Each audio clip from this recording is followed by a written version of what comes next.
मी गुंजाळवाडी येथे संगमनेर तालुक्यातील गुंजाळवाडी येथील मुलाखत देतोय.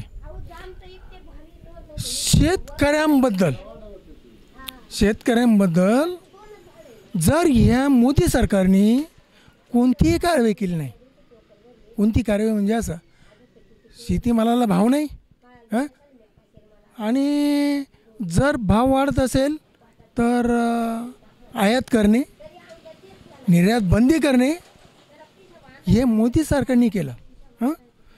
आणि त्याच्यातून दुसरी गोष्ट अशी की माझ्या जीवनामध्ये मी सरकारमध्ये ज्यावेळेस काँग्रेस सरकार असताना डाळिंब उत्पादक होतो, त्यावेळेस 1500 रुपये 1700 रुपये ह्या भावाने माझं डाळिंब जात होतं.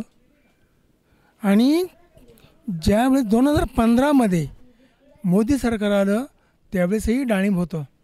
ते डाळिंब माझं 600-400 रुपये जायला लागलं. निर्यात बंदी झाली, ह्या काही झालं, हे सर्वसामान्याला माहीत नाही काय.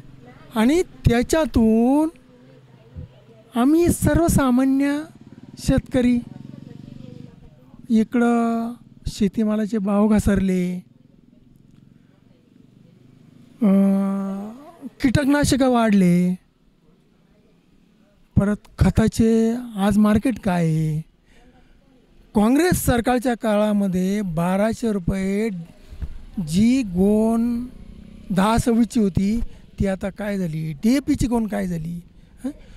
त्याच्यामध्ये परत ह्या सरकारने PM किसान, मोदी सरकार म्हणजे PM किसान, नमो शेतकरी हे देऊ नका, लाडकी बहीण देऊ नका.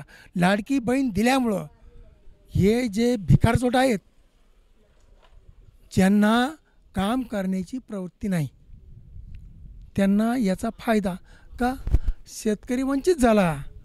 शेतमजुराला 400 रुपये 350 रुपये मजुरी द्यायची पाळी आली. म्हणजे शेतकऱ्यांनी काय केलं पाहिजे.